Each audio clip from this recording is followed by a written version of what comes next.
I am the Hestinate Angel, and welcome back to another video. First and foremost, I want to apologize. I had my dates mixed up. It's next week that we're supposed to get a bunch of new Miraculous episodes, so next week we'll have all the weird timing issues, and me having to shuffle around things to figure out how I can do the Miraculous episode reacts in a timely manner, as well as doing my usual videos, so you're not just clocked, even though those are my most popular videos, because reaction videos always are going to be popular. So, first and foremost, it's next week, not this week. I miffed up. I knew it was supposed to be the 23rd, I just had my days mixed and the weeks mixed up. Today I'm going to be doing a video on another one of my, story concepts / character concepts, my Legend of Zelda Fancomic. Today we're going to be working on Navfi, who is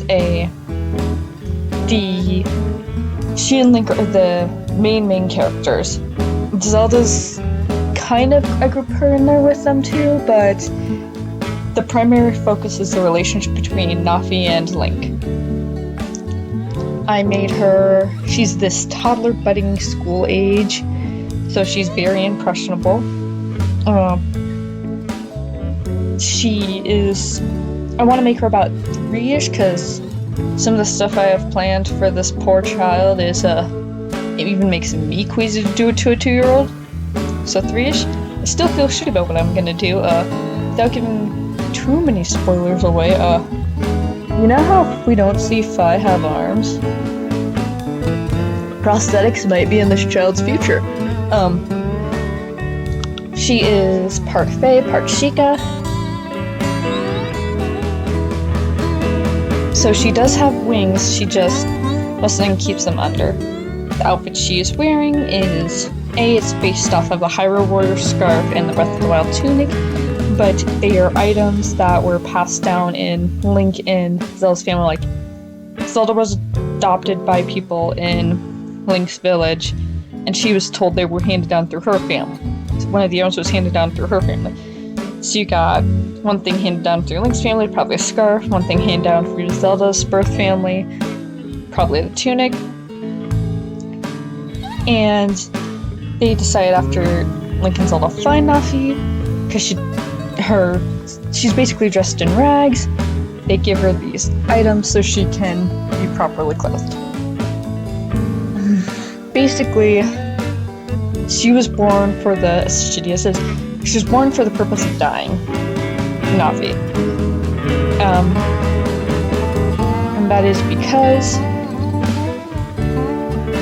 people are believing in this time that Ganon rose to power because the link between Link and the Master Sword has somehow diminished over all these reincarnations.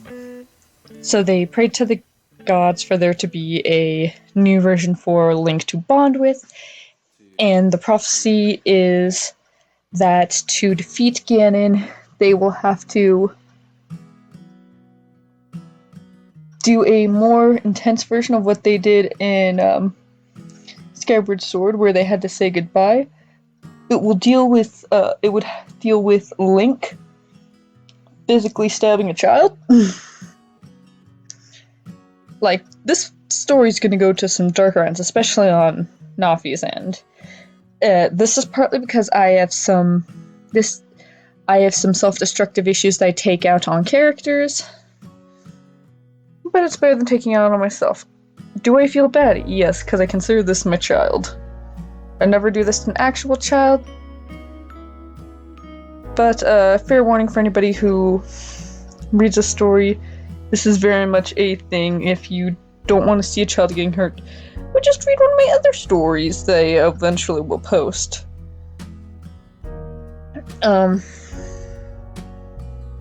Because I wrote her to be very smart, she very much will be... I'm writing her as if she's an autistic child. That is just something in her writing that is going to be prevalent. I'm going to do a bunch of research. I think I know how to write an autistic character because it is highly likely I am autistic. I haven't gotten officially diagnosed, but my significant other is autistic, and they think that I might be, and I present a lot of the signs in a female that I would be. Anyways, enough of that tangent.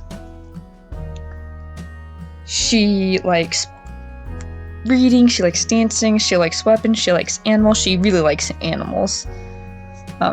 She learns to adore Link because Link kind of acts like a older sibling / parent to her. And so she develops this unique bond with Link that even Zelda can't understand, but part of this is because of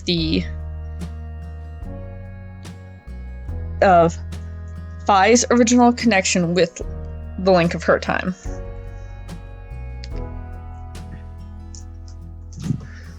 She very much will... She's very quiet, but will communicate with Link, and they have many forms of communication. They have slight telepathy that gets better as their bond grows stronger, but otherwise they kind of use Morse code, and she'll tap his hand because she's most comfortable walking around with him. Them. I like how I forget my Link is non-binary.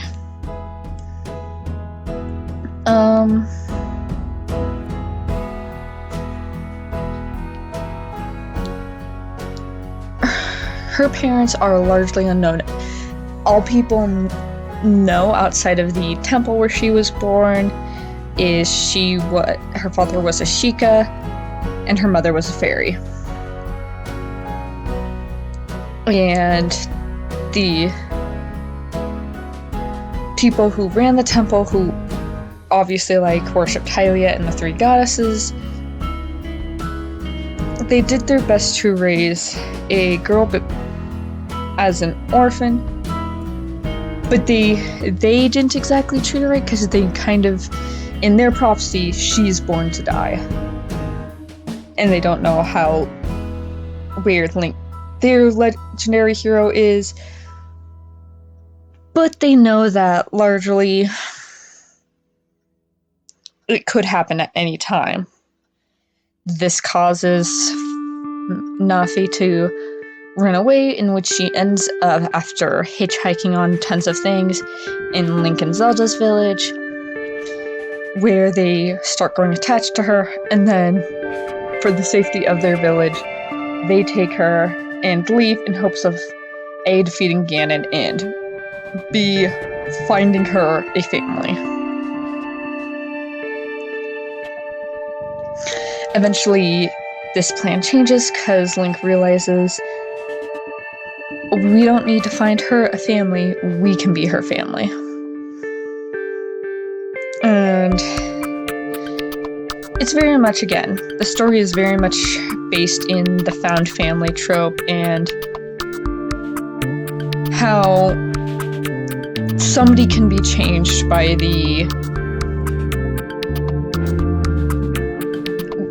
even the simplest things, because Navfi's character, this isn't really a big spoiler since I say it kind of mirrors what happens. She goes from being this very emotionless child who basically all she knows is, here's how facts go, I know I'm gonna die someday, to growing up to having a will to live, a will to be herself, and being this largely emotional child who gets very attached to Link as much as Link is attached to her.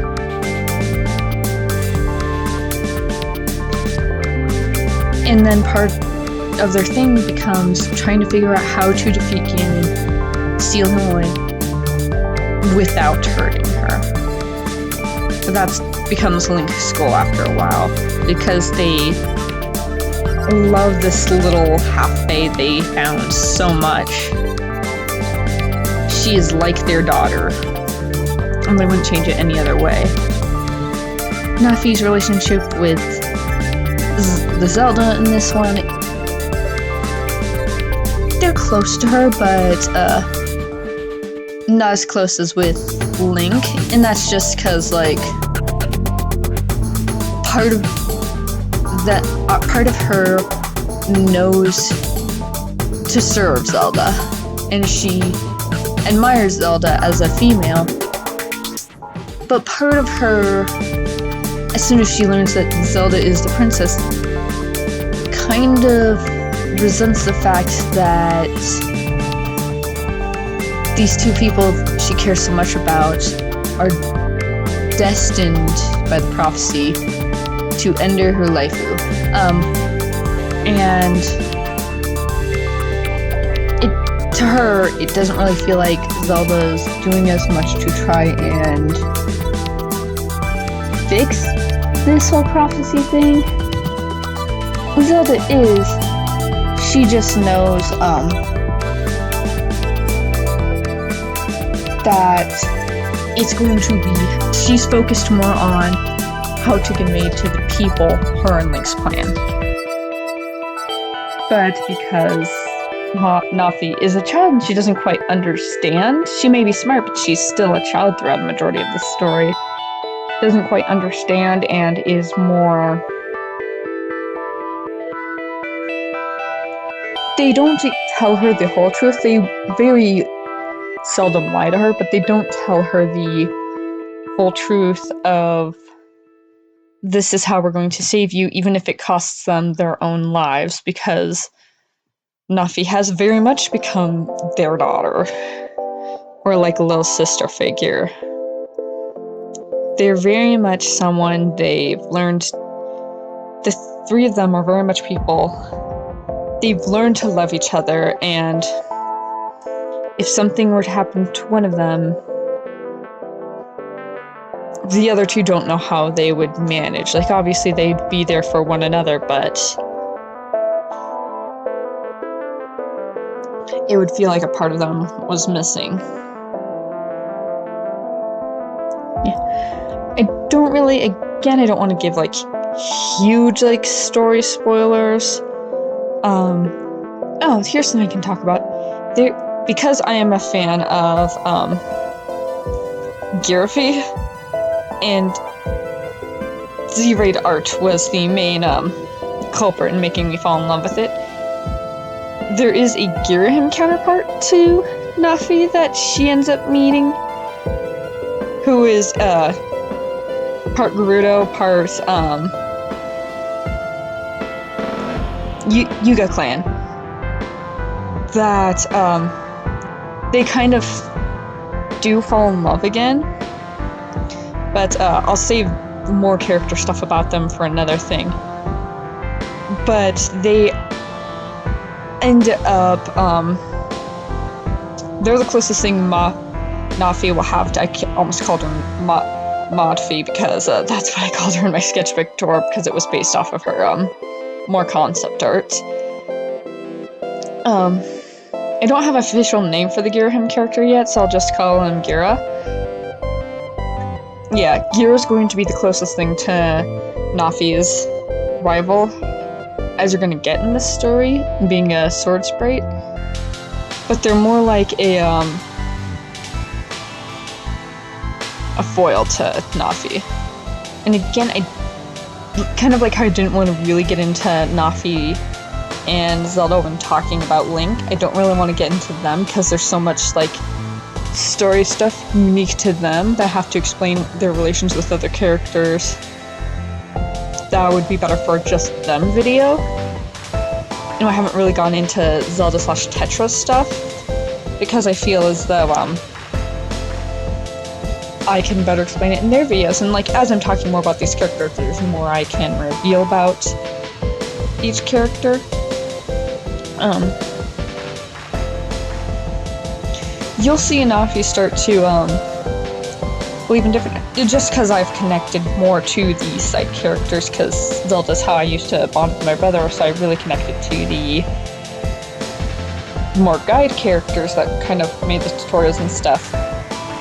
I connected really to those, so expect Navfi, especially once she starts developing a personality beyond once she starts getting to know Link and Zelda, of really popular sidekicks. And so think Midna, Navi, and Fi. Those are the key things I think of. So the female companion characters are what you're going to be looking at for key inspiration characterizations for Navfi. Man, I need to get in my brain that I've switched the name. Yeah, that's all I think I can say about the character at this point without doing the comic. This is something I've been in the works in for years, so I have most of like plot points down. It's just making the comic and getting to those plot points. That is all from me. I hope y'all enjoyed this video, and I'll talk to y'all later. Bye!